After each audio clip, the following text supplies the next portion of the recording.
December 6వ తేదీన Nagpur high court bench ముందుకు గడ్చిరోలి యూఏపీఏ కేసులో యావజ్జీవ శిక్ష పడిన ప్రశాంత్ రాహి, జర్నలిస్ట్, ఆదివాసీ విజయ్ టిర్కీ 10 సంవత్సరాలు శిక్ష పడిన ఖైదీ బెయిల్ పిటిషన్స్ విచారణకు వచ్చాయి. ప్రశాంత్ రాహి సీనియర్ కౌన్సిల్ నిత్య రామకృష్ణన్, ఢిల్లీ సుప్రీంకోర్టు న్యాయవాది వచ్చారు. విజయ్ టిర్కీ తరఫున సురేంద్ర గాడ్లింగ్ కూడా హాజరై వాదనలు వినాల్సిందిగా కోరాడు. ప్రాసిక్యూషన్ తరఫున వాదించడానికి అడ్వకేట్ జనరల్ రాలేదు. కానీ వీళ్ళిద్దరూ ఎంత ప్రయత్నించినా బెంచ్ తిరిగి డిసెంబర్ 18కి వాయిదా వేసింది. అంటే సాయిబాబా బెయిల్ పిటిషన్ వేయడానికి అనుకూల పరిస్థితి కోసం కూడా ఆయన సుప్రీంకోర్టు కౌన్సిల్ సూచనల ప్రకారం ఇంకొక 10 రోజులు కనీసం నిరీక్షించక తప్పదు. ఈలోగా నవంబర్ 14, 16 తేదీలలో సాయిబాబాను మొదట ఆయన తల్లి, తన కూతురు, తోడికోడలతో పాటు తర్వాత 16న తాను కలిసి ఢిల్లీకి వెళ్ళగానే మరింత క్షీణించిన సాయిబాబా ఆరోగ్యం గురించి ఆమె సీనియర్ కౌన్సిల్కు మెయిల్ పెట్టింది. ఆమె రమ్మంటే మర్నాడే వెళ్ళి కలిసింది. ఆమె సాయిబాబా ఆరోగ్యం గురించి కన్సర్న్తో వినడమే కాకుండా ఆయన బెయిల్ పిటిషన్పై హైకోర్టులో వాదించడానికి కూడా వస్తానని, అయితే ముందుగా తాను కొంత బలహీనంగా ఉన్న ఈ ఇద్దరి బెయిల్ పిటిషన్లపై హైకోర్టు వైఖరి చూడదలుచుకున్నానని చెప్పింది. ఈలోగా ఆరోగ్య కారణాల వలన ముఖ్యంగా జైలు బదిలీ గురించి ప్రయత్నించుకోమని చెప్పింది. నవంబర్ 3వ వారంలో హైదరాబాద్ వచ్చిన మహారాష్ట్ర గవర్నర్ను defence committee chairman professor Haragopal కలిసి జైలు పరిస్థితి, మందులు సక్రమంగా ఇవ్వకపోవడం, బ్లాంకెట్ ఇవ్వకపోవడం మొదలైన విషయాలు ఆయన దృష్టికి తెచ్చి ఇవన్నీ తక్షణం చక్కబెట్టడానికి ఆదేశాలు ఇవ్వాలని, స్వస్థరమైన హైదరాబాద్ జైలు చెర్లపల్లికి బదిలీ చేయాలని, ఆ మేరకు సాయిబాబా తల్లి, సహచరి గవర్నర్ విజ్ఞప్తి లేఖలు పంపారని చెప్పాడు. మందులు, బ్లాంకెట్ల గురించి ఫిర్యాదులు మీడియాలో చూశానని, ముఖ్యంగా సాక్షిలో మల్లెపల్లి లక్ష్మయ్య ఉత్తరం చదివి తానే స్పందించి ఇంగ్లీష్లోకి అనువాదం చేయించి నాగ్పూర్ సెంట్రల్ జైలుకి పంపించానని గవర్నర్ హరగోపాల్ గారు చెప్పాడు. హరగోపాల్ ముందరే రాష్ట్ర హోం కార్యదర్శికి ఫోన్ చేసి బదిలీ కోసం చేసుకున్న విజ్ఞప్తిని తాను ముంబై చేరే వరకు తన ముందు ఉంచాలని ఆదేశిస్తూ అనుకూలమైన నోటు రాయాలని, మహారాష్ట్ర ప్రభుత్వానికి ఒక ఖైదీ తగ్గితే మంచిదే కదా అని అన్నాడట. తాను ఆ తర్వాత వారం గడిచాక నాగ్పూర్ జైలు సందర్శిస్తానని కూడా చెప్పాడట. బదిలీ కోసం పెట్టుకున్న దరఖాస్తు కాపీలు అందుకున్న వారిలో ప్రిజన్ రిఫార్మ్స్ కోసం ఏర్పడిన జస్టిస్ రాధాకృష్ణన్ కమిటీ సభ్యుడు professor Vijayaraghavan, Tata institute of social సైన్సెస్లో ప్రొఫెసరు, వసంతకు బదిలీ విషయమై హైకోర్టులో పిటిషన్ వేసుకోమని సూచించాడు. ఎందుకంటే సాయిబాబా తన యావజ్జీవ శిక్షపై హైకోర్టుకు అప్పీల్ చేసుకున్నాడని, బెయిల్ కోసం కూడా పిటిషన్ వేశాడని, కనుక ఈ అధికారం హైకోర్టుకే ఉంటుందని కమిటీ ముందు అడిషనల్ డీజీపీ చెప్పాడట. డిఫెన్స్ కమిటీ న్యాయవాదుల్లో జడ్జిమెంట్పై క్రిటిక్ రాసిన వాళ్ళల్లో ఒకరు దీనిపై మళ్లీ అధ్యయనం చేసి 1950 కేంద్రం చట్ట ప్రకారం సుప్రీంకోర్టు ఇచ్చిన కోర్టు తీర్పు ప్రకారం శిక్ష పడిన వారి బదిలీ పూర్తిగా తీసుకునే ప్రభుత్వాల అభిష్టమే అధికారమేనని స్పష్టం చేస్తూ ఆ యాక్ట్ ప్రతి తీర్పును ఒక నోట్ తయారు చేసి వసంతకు పంపారు. అవి జత చేస్తూ వసంత ప్రొఫెసర్ విజయరాఘవన్కు ఈ విషయం అడిషనల్ డీజీపీకి తెలియజేసి బదిలీ కోసం రాష్ట్ర ప్రభుత్వాన్ని సిఫారసు చేయవలసిందిగా నవంబర్ 29న రాసింది.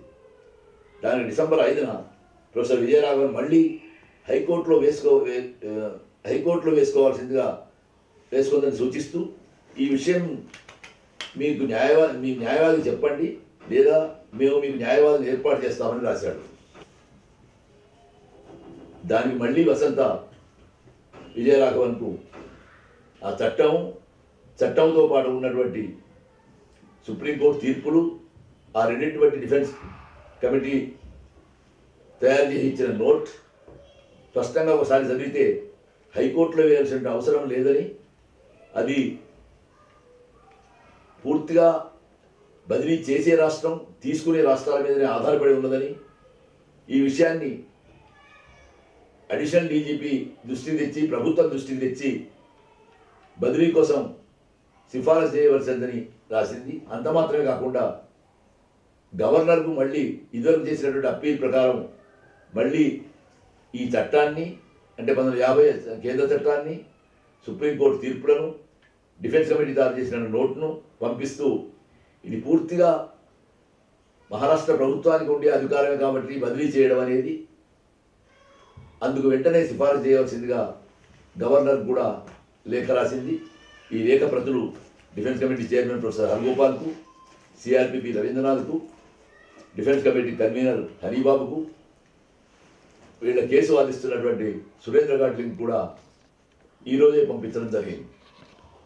ఇంత స్పష్టంగా కేంద్రం సుప్రీంకోర్టుకు ఈ బదిలీ అధికారం అంతా పంపించే తీసుకునే ఆయా రాష్ట్ర ప్రభుత్వాలదే అని చెప్పినప్పటికీ ఇట్లా రాయడం కాలయాపన తప్ప మరొకటి కాదు. ప్రభుత్వాన్ని సదుద్దేశం లేదని, ఇందులో మహారాష్ట్ర కేంద్ర ప్రభుత్వాల నిఘా వర్గాల ఇంటెలిజెన్స్ ప్రచ్ఛన్న హస్తం ఉందని అనుమానించవలసి వస్తున్నది. అయినా బదిలీ విషయం కూడా ఈ సాగదీయడం, కాలయాపన గవర్నర్ దృష్టికి తీసుకొని వచ్చి తక్షణ చర్యల కోసం ప్రొఫెసర్ హరగోపాల్ గారి సూచనపై వసంత ఈరోజే డిసెంబర్ 8 రోజు చేసింది. ఉస్మానియా యూనివర్సిటీ రౌండ్ టేబుల్తో పాటు పంజాబ్లో పలుచోట్ల, అలహాబాద్లో, బెంగాల్లో కూడా సాయిబాబాతో పాటు ఆయన సాహిత్యాల విడుదల కోసం ప్రదర్శనలు, సభలు, సమావేశాలు జరిగాయి. డిఫెన్స్ కమిటీ చొరవతో లండన్లో ఉద్దేశించిన సెమినార్ సాయిబాబా, చంద్రశేఖర్ ఆజాద్ల విడుదల కోసం, వికలాంగుల అంతర్జాతీయ రోజు సాయిబాబా గురించి జరిగి ఉండవలసింది డిసెంబర్ 3న జరగవలసి ఉండింది. డిసెంబర్ 8 మధ్యాహ్నం 1 గంట 3 గంటల మధ్యన జరుగుతుంది. ప్రొఫెసర్ ఆనంద్ తేల్టుండే, ప్రొఫెసర్ కల్పన కన్నవిలాల్ స్వయంగా పాల్గొంటున్నారు. ప్రొఫెసర్ హరగోపాల్ తన ప్రసంగాన్ని 12 నిమిషాలు రికార్డ్ చేసి పంపుతారు. బహుశా వసంత ఈ వీడియో కాన్ఫరెన్స్ ద్వారా పాల్గొంటుంది. ప్రత్యక్షంగా కొందరు పాల్గొనే అవకాశం కూడా ఉంది. దీని వివరాలు సోషల్ మీడియాలో చూడవచ్చు. నవంబర్ 29న సాయంత్రం లామకాన్లో జరిగిన సభలో ప్రొఫెసర్ హరగోపాల్ ప్రసంగాన్ని సాయిబాబా స్వేచ్ఛలోనే మన అందరి స్వేచ్ఛ ఇమిడి ఉన్నది అనే శీర్షికతో నవంబర్ 30 న్యూ ఇండియన్ ఎక్స్ప్రెస్ పత్రిక ప్రముఖంగా రిపోర్ట్ ఇంగ్లీష్లో చేసింది. ఆంధ్రప్రదేశ్లో సిఎల్సి నాయకత్వంలో విజయవాడలో రౌండ్ టేబుల్, తర్వాత నవంబర్ 27న చలో అమలాపురం వెళ్ళిన ప్రజాసంఘ నాయకులను, కార్యకర్తలను వెళ్ళిన వాళ్ళను వెళ్ళినట్లుగా అరెస్ట్ చేశారు. అయినా ఎంతో రాజకీయ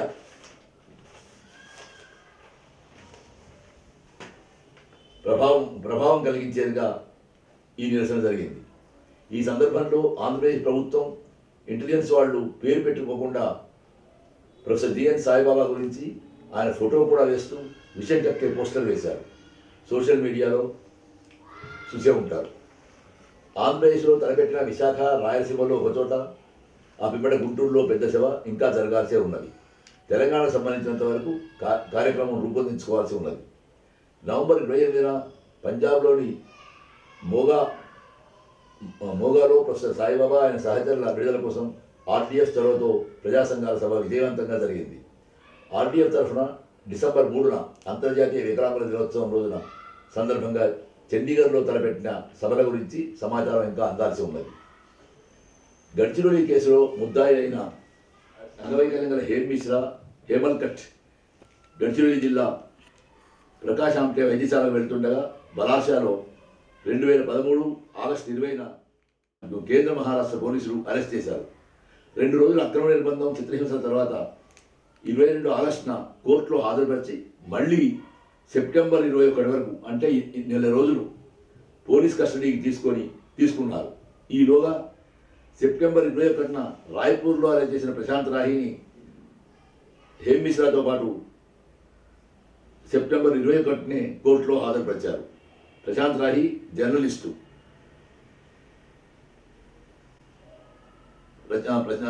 దేశవ్యాప్తంగా ఉన్న సీనియర్ రాజకీయ విడుదల కోసం ఆయన దేశంలో ఉన్న జైళ్లకు కోర్టులకు తిరుగుతూ ఉన్నాడు. ఆ క్రమంలో సీనియర్ రాజకీయ ఖైదీ నారాయణ సన్యాలను కలవడానికి రాయ్పూర్ వెళ్ళాడు. కానీ ఆయనను కూడా హేమ్ మిశ్రాతో పాటు విజయ్ రెడ్డికి ఇతర ఆదివాసుల సహాయంతో గడిచినుడి అడవుల్లో నర్మదక్కలను కలవడానికి పోతుండగా అరెస్ట్ చేసి బలాత్కారం అరెస్ట్ చేసినట్లు హేమ్ మిశ్రా దగ్గర మావోయిస్ట్ పార్టీ కార్యదర్శికి సాయిబాబా పంపుతున్న చిప్ దొరికిందని ఆరోపణ చేశారు. హేమ్ మిశ్రాను నెల రోజులు, ప్రశాంత్ రాహిని 10 రోజులు పోలీస్ కస్టడీలో మానసికంగా చాలా వేధించారు. హేమ్ మిశ్రాను శారీరకంగా కూడా వేధించారు.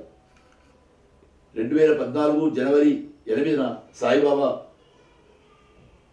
ఉండే గ్వైర్ హాల్ చర్చ్ కోసం వారెంట్ తీసుకున్నారు. ప్రొఫెసర్ సాయిబాబా అంతకుముందే 23 ఆగస్టున ఉత్తరాఖండ్లో జరిగిన ఒక సభలో గాయపడినాడు. విజయ్ టిర్కి 10 సంవత్సరాల శిక్షని కొరియర్గా చూపి శిక్ష వేశారు.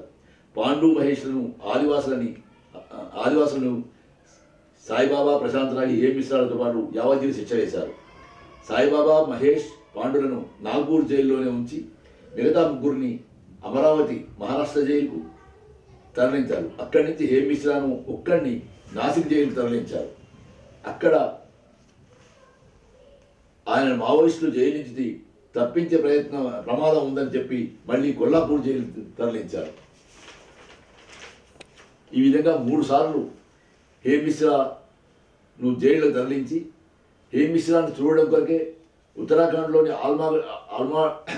అల్మోడా పట్టణం నుంచి రిటైర్ అయినటువంటి ప్రభుత్వోద్యోగి ఆయన తల్లి ఢిల్లీకి మారిపోయి ఇంత దూరం రావడం వాళ్ళకి కష్టంగా ఉన్నది. ఆయన తండ్రి చిన్న ఉద్యోగస్తుడు. హేమ్ మిశ్రా బెయిల్ మీద ఉన్న రోజుల్లో కూడా ప్రతి ఆదివారం ఢిల్లీ జేఎన్యూ నుంచి అల్మోడా పోలీస్ స్టేషన్కి వెళ్ళి, అంటే ఉత్తరాఖండ్లో ఉన్న అల్మోడా పోలీస్ స్టేషన్కి వెళ్ళి సంతకం చేసి రావాల్సి ఉంటుంది. అట్లాగే అదే సమయంలో గడ్చిరోలులో ఉండేటువంటి కేసు కూడా తప్పకుండా వాయిదాలకు హాజరు కావాల్సి ఉండేది. ఎప్పుడు కూడా ఆయనకు ఎటువంటి మినహాయింపు అనేది ఇవ్వలేదు. రెవల్యూషనరీ డెమోక్రటిక్ ఫ్రంట్ మహాసభలు 2012 ఏప్రిల్ నెలలో జరిగినప్పటి నుంచి పరిణామాలు కనుక చూస్తూ ఉంటే, ఆర్డీఎఫ్ కార్యకర్తల మీద జరుగుతున్నటువంటి దాడులను చూస్తూ ఉంటే, ఏర్పడినటువంటి ఒక 6 నెలల్లోనే ఎప్పుడో సత్యం ఆదిభట్ల కైలాసాల అమరత్వం రోజు ఆర్డీఎఫ్ను ఆంధ్రప్రదేశ్ పబ్లిక్ సెక్యూరిటీ యాక్ట్ కింద నిషేధించడం, అంతకుముందే 2006లో ఒరిస్సాలో ఒడియా భాషలో ఆర్డీఎఫ్ సమానార్థకమైనటువంటి పేరులో ఉన్నటువంటి సంస్థను నిషేధించడం, అక్కడ ఉన్నటువంటి అఖిల భారత కార్యవర్గ సభ్యుడు దండపాణి మహంతిని తర్వాత కాలంలో చర్చలు కూడా జరిగిన తర్వాత వేణుల కృష్ణని మావోయిస్టులు బందీగా తీసుకున్న సందర్భంలో చర్చలలో ప్రొఫెసర్ హరగోపాల్, ప్రొఫెసర్ ఆర్ఎస్రావుతో పాటు ప్రతినిధిగా పాల్గొన్నటువంటి దండపాణిని కక్ష పెట్టుకొని చర్చల తర్వాత అరెస్ట్ చేసి 13 కేసులు పెట్టి 3 సంవత్సరాల పాటు ఆయన జైల్లో నిర్బంధించి బరంపురం ఊరు నుంచి కదలకూడదనేటువంటి పోలీస్ స్టేషన్లో సంతకాలు చేయాలని రకరకాలైనటువంటి ఇబ్బందులతోటి ఆయన జైల్లో నిర్బంధించారు. చివరకు బెయిల్ వచ్చి 13 కేసులలో 8 కేసులు ఎక్కుటై ఇంకా 5 కేసులు విచారణ జరుగుతున్నది. ఇప్పటికీ ఆయన బరంపురం నుంచి ఎక్కడికి కదలడానికి వీల్లేదు. ఆర్డీఎఫ్ మరొక అఖిల భారత కార్యవర్గ సభ్యుడు జీవన్ చంద్ర, ఉత్తరాఖండ్లోని ఆల్మోడాకు చెందిన ఆయన. రెవల్యూషనరీ డెమోక్రటిక్ ఫ్రంట్ 2014 ఎన్నికలకు ముందు ఎన్నికలను బహిష్కరించాలనేటువంటి పిలుపు ఇచ్చేసిన కరపత్రాలు పంచి ఆయన మరో కార్యవర్గ సభ్యురాలైన చంద్రకళ ప్రెస్ కాన్ఫరెన్స్ పెట్టి ప్రచారం చేస్తే చాలా విస్తృతంగా అక్కడ మీడియాలో ప్రచారం అంతా వచ్చింది. ఫస్ట్ పేజీలో న్యూస్ వేశారు.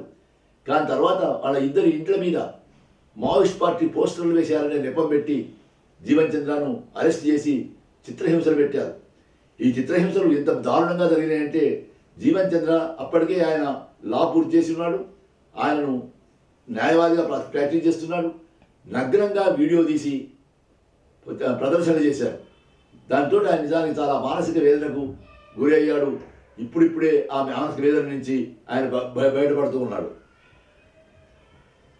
కేరళలో ఉండేటువంటి అఖిల భారత కమిటీలో ఉండేటువంటి అజయ్ కుమార్, రాష్ట్ర కమిటీలో ఉండేటువంటి మరో 4 సభ్యులు, మహారాష్ట్రలోను తమిళనాడులోను సిపిడిఆర్లో పనిచేస్తున్నటువంటి, అంటే 30 ఏళ్ళుగా ప్రజాస్వామిక హక్కుల్లో పనిచేస్తున్నటువంటి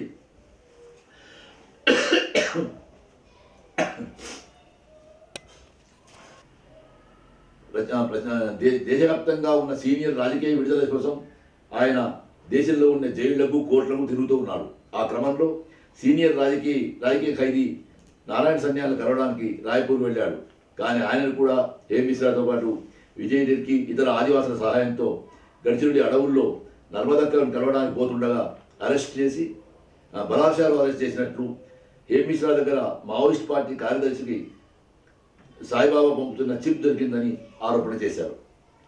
హేమ్ మిశ్రాను నెల రోజులు, ప్రశాంత్ రాహిని 10 రోజులు పోలీస్ కస్టడీలో మానసికంగా చాలా వేధించారు. హేమ్ మిశ్రాను శారీరకంగా కూడా వేధించారు.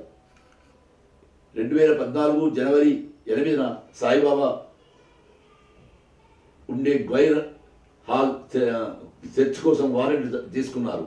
ప్రొఫెసర్ సాయిబాబా అంతకుముందే 23 ఆగస్టున ఉత్తరాఖండ్లో జరిగిన ఒక సభలో గాయపడినాడు. విజయ్ టిర్కి 10 సంవత్సరాల శిక్షని కొరియర్గా చూపి శిక్ష వేశారు. పాండు మహేష్లను ఆదివాసులను సాయిబాబా, ప్రశాంత్ రాయి, హేమ్ మిశ్రాలతో పాటు యావజ్జీవి శిక్ష వేశారు. సాయిబాబా, మహేష్, పాండులను నాగ్పూర్ జైల్లోనే ఉంచి మిగతా 3 అమరావతి మహారాష్ట్ర జైలుకు తరలించారు. అక్కడి నుంచి హేమ్ మిశ్రాను ఒక్కడిని నాసిక్ జైలుకు తరలించారు. అక్కడ ఆయన మావోయిస్టులు జైలు నుంచి తప్పించే ప్రమాదం ఉందని చెప్పి మళ్ళీ కొల్లాపూర్ జైలు తరలించారు. ఈ విధంగా 3 సార్లు హేమ్ మిశ్రాను జైలుకు తరలించి హేమ్ మిశ్రాను చూడడం కొరకే ఉత్తరాఖండ్లోని అల్మోడా పట్టణం నుంచి రిటైర్ అయినటువంటి ప్రభుత్వోద్యోగి ఆయన తండ్రి, తల్లి ఢిల్లీకి మారిపోయి ఇంత దూరం రావడం వాళ్ళ కష్టంగా ఉన్నది. ఆయన తండ్రి చిన్న ఉద్యోగస్తుడు. హేమ్ మిశ్రా బెయిల్ మీద ఉన్న రోజుల్లో కూడా ప్రతి ఆదివారం ఢిల్లీ జేఎన్యూ నుంచి అల్మోడా పోలీస్ స్టేషన్కి వెళ్ళి, అంటే ఉత్తరాఖండ్లో ఉన్న అల్మోడా పోలీస్ స్టేషన్కి వెళ్ళి సంతకం చేసి రావాల్సి ఉంటుంది. అట్లాగే అదే సమయంలో గడ్చిరోలులో ఉండేటువంటి కేసు కూడా తప్పకుండా వాయిదాలకు హాజరు కావాల్సి ఉండేది. ఎప్పుడు కూడా ఆయనకు ఎటువంటి మినహాయింపు అనేది ఇవ్వలేదు. రెవల్యూషనరీ డెమోక్రటిక్ ఫ్రంట్ మహాసభలు 2012 ఏప్రిల్ నెలలో జరిగినప్పటి నుంచి పరిణామాలను చూస్తూ ఉంటే, ఆర్డీఎఫ్ కార్యకర్తల మీద జరుగుతున్నటువంటి దాడులను చూస్తూ ఉంటే, ఏర్పడినటువంటి ఒక 6 నెలల్లోనే ఎప్పుడో సత్యం ఆదిపట్ల కైలాసాల అమరత్వం రోజు ఆర్డీఎఫ్ను ఆంధ్రప్రదేశ్ పబ్లిక్ సెక్యూరిటీ యాక్ట్ కింద నిషేధించడం, అంతకుముందే 2006లో ఒరిస్సాలో ఒడియా భాషలో ఆర్డీఎఫ్ సమానార్థకమైనటువంటి పేరులో ఉన్నటువంటి సంస్థను నిషేధించడం, అక్కడ ఉన్నటువంటి అఖిల భారత కార్యవర్గ సభ్యుడు దండపాణి మహంతిని తర్వాత కాలంలో చర్చలు కూడా జరిగిన తర్వాత వేణుల కృష్ణని మావోయిస్టులు బందీగా తీసుకున్న సందర్భంలో చర్చలలో ప్రొఫెసర్ హరగోపాల్, ప్రొఫెసర్ ఆర్ఎస్రావుతో పాటు ప్రతినిధిగా పాల్గొన్నటువంటి దండపాణిని కక్ష పెట్టుకొని చర్చల తర్వాత అరెస్ట్ చేసి 13 కేసులు పెట్టి 3 సంవత్సరాల పాటు ఆయన జైల్లో నిర్బంధించి బరంపురం ఊరు నుంచి కదలకూడదనేటువంటి పోలీస్ స్టేషన్లో సంతకాలు చేయాలి, రకరకాలైనటువంటి ఇబ్బందులతోటి ఆయన జైల్లో నిర్బంధించారు. చివరకు బెయిల్ వచ్చి 13 కేసులలో 8 కేసులు ఎక్కుటై ఇంకా 5 కేసులు విచారణ జరుగుతున్నది. ఇప్పటికీ ఆయన బరంపురం నుంచి ఎక్కడికి కదలడానికి వీల్లేదు. ఆర్డీఎఫ్ మరొక అఖిల భారత కార్యవర్గ సభ్యుడు జీవన్ చంద్ర, ఉత్తరాఖండ్లోని ఆల్మోడాకు చెందిన ఆయన. రెవల్యూషనరీ డెమోక్రటిక్ ఫ్రంట్ 2014 ఎన్నికలకు ముందు ఎన్నికలను బహిష్కరించాలనేటువంటి పిలుపు ఇచ్చేసిన కరపత్రాలు పంచి ఆయన మరో కార్యవర్గ సభ్యులైన చంద్రకళ ప్రెస్ కాన్ఫరెన్స్ పెట్టి ప్రచారం చేస్తే చాలా విస్తృతంగా అక్కడ మీడియాలో ప్రచారం అంతా వచ్చింది. ఫస్ట్ పేజీలో న్యూస్ వేశారు.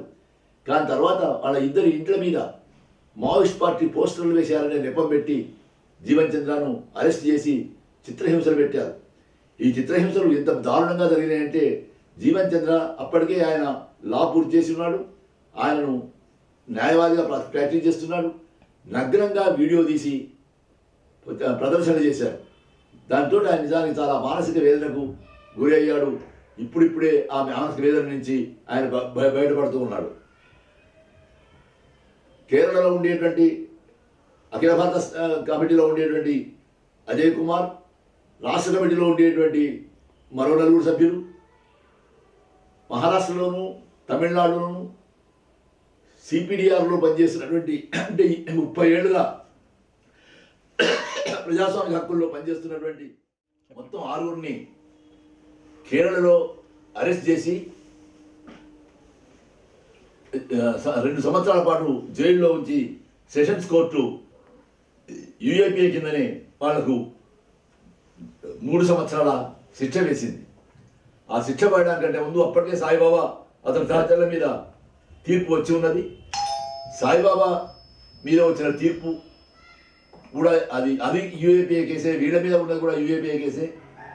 కానీ సాయిబాబాకు ఈ కేరళలో ఉండేటువంటి వాళ్లకు ఆర్డీఎఫ్తో సంబంధాలు ఉన్నాయి కాబట్టి వీళ్ళకు కూడా యావజ్జీవ శిక్ష పడి ఉండే అవకాశం ఉందని కేరళ నుంచి వచ్చేటువంటి ఇండియన్ ఎక్స్‌ప్రెస్ పత్రిక చాలా పెద్ద స్టోరీ రాసింది. ఏమైనా మొత్తానికి అక్కడ సెషన్స్ కోర్టు 3 సంవత్సరాల శిక్ష వేసింది. హైకోర్టుకు అప్పీల్ చేసుకోగా ఆ అప్పీల్ను హైకోర్టు అడ్మిట్ చేస్తూ ఆ 3 సంవత్సరాల శిక్షను సస్పెండ్ చేసింది. కానీ కేరళ నుంచి అజయన్ వాళ్ళు కదలలేని స్థితిలోనే ఉన్నారు. ఈ విధంగా ఆర్డీఎఫ్ మీద, అంటే ఆర్డీఎఫ్ కార్యదర్శిగా ఉపాధ్యక్షులుగా ఉండేటువంటి గంటి ప్రసాద్ను జూలై 4, 2013లో పట్టపగలు నెల్లూరు ఆసుపత్రి ముందు ఆంధ్రప్రదేశ్ ప్రభుత్వ మాఫియా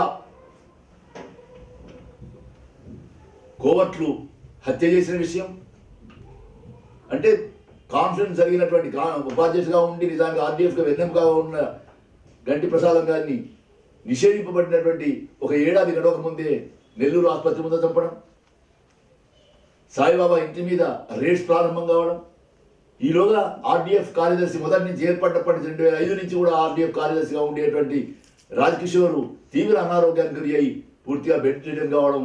ఈ స్థితిలో దాదాపుగా ఆంధ్రప్రదేశ్లో, ఇప్పుడైతే ఆంధ్రప్రదేశ్లో, తెలంగాణలో ఆంధ్రప్రదేశ్ పబ్లిక్ సెక్యూరిటీ యాక్ట్ కింద అది నిషేధింపబడి ఉండడం, ఆ నిషేధాన్ని సవాల్ చేస్తూ వేసినటువంటి పిటిషన్, ఆ డ్రాఫ్ట్ రాసినటువంటి పద్మనాభరెడ్డి గారు చనిపోయారు, వాదించినటువంటి తారకం గారు ఆయనే అమరుడైపోయారు, టేకప్ చేసినటువంటి ప్రకాష్ రెడ్డి గారు అడ్వకేట్ జనరల్ అయిపోయారు. దాదాపుగా ఒక్కొక్క సీనియర్ లాయర్ దొరకని స్థితి ఏర్పడినప్పుడు ఆంధ్రప్రదేశ్ హైకోర్టుకు ఒక శాశ్వతమైనటువంటి చీఫ్ జస్టిస్ లేకపోవడం వల్ల, ఓ ముగ్గురితో కూడినటువంటి ఒక ధర్మాసనం ఏర్పాటు చేసేటువంటి స్థితి కూడా లేకపోవడం వల్ల ఇప్పటికి కూడా విచారణ జరిగినటువంటి స్థితి ఉన్నది. దాదాపుగా వేళ్ల మీద లెక్కబడ్డటువంటి కార్యకర్తలు మాత్రమే ఉండి పంజాబ్లో మాత్రమే పనిచేయగలుగుతూ, బీహార్లో ఎంతో కొంత పనిచేయగలుగుతున్నటువంటి ఆర్డీఎఫ్ పంజాబ్లో అదొకటే ప్రజాసంఘంగా చాలా పనులు చేస్తున్నది, చాలా ఉద్యమాలు చేస్తున్నది, చాలా పోరాటాలు చేస్తున్నది. అది మినహాయిస్తే, బీహార్లో ఎంతో కొంత మినహాయిస్తే దాదాపుగా దేశవ్యాప్తంగా ఆర్డీఎఫ్ను పనిచేయలేని ఒక స్థితిని రాజ్యం కల్పిస్తూ ఉన్నది. ఏ ప్రజాస్వామ్యం గురించి అయితే మనం మాట్లాడుకుంటామో, ప్రజాస్వామ్యం అంటే దాని నిర్వచనం ఫ్రెంచ్ రెవల్యూషన్ ప్రజాస్వామ్యానికి ఇచ్చిన నిర్వచనం ఇప్పటికి కూడా ప్రపంచవ్యాప్తంగా బుద్ధిజీవులు, మేధావులందరూ ఉత్తమమైన నిర్వచనంగా భావిస్తారు. స్వేచ్ఛ, సౌభ్రాతృత్వం, సమానత్వాల కోసం జరిగినటువంటిది ఫ్రెంచ్ విప్లవం. ఆ ఫ్రెంచ్ విప్లవానికి దార్శనికత, నిర్దేశకత్వం వహించినటువంటి వాల్టేర్ రూసోల్లో వాల్టేర్ చెప్పిన మాట, నీ అభిప్రాయంతో నా అభిప్రాయానికి ఏమాత్రం ఏకీభావం లేకపోవచ్చు, కానీ నీ అభిప్రాయాన్ని ప్రకటించడం కోసం నా ప్రాణాలైనా ఇస్తారనేటువంటిది బూర్జువా ప్రజాస్వామ్యానికి ప్రాతిపదికైనటువంటి విలువ. ఆ బూర్జువా ప్రజాస్వామ్య విలువ ఇవాళ ఏమైపోతున్నదో, ఫాసిస్ట్ సామ్రాజ్యవాద ప్రపంచ స్థితిలో, హిందూ బ్రాహ్మణీయ స్వార్థ స్థితిలో ఏమైపోతుందో చూస్తున్న సందర్భంలో స్థితి ఎక్కడికి వచ్చిందంటే చాలా స్పష్టంగా, అందుకనే 2005లో ఏర్పడిన రెవల్యూషన్ డెమోక్రటిక్ ఫ్రంట్ విప్లవం ద్వారా మాత్రమే ప్రజాస్వామ్యం సాధ్యం అవుతుంది. పార్లమెంటు ద్వారా కానీ, ఎన్నికల ద్వారా కానీ ప్రజాస్వామ్యం సాధ్యం కాదనేటువంటి చాలా స్పష్టంగా తన మేనిఫెస్టోలో ప్రకటించుకున్నటువంటి రెవల్యూషనరీ డెమోక్రటిక్ ఫ్రంట్ మీద రాజ్యం ఇంతగా దాడి చేయడం అనేది నిజంగానే ప్రజాస్వామ్యం అంటే ఈ ఫాసిస్ట్ ప్రభుత్వాలు ఎంత భయపడుతున్నారనడానికి ఇంతకంటే స్పష్టమైన నిదర్శనాలు అక్కర్లేవు.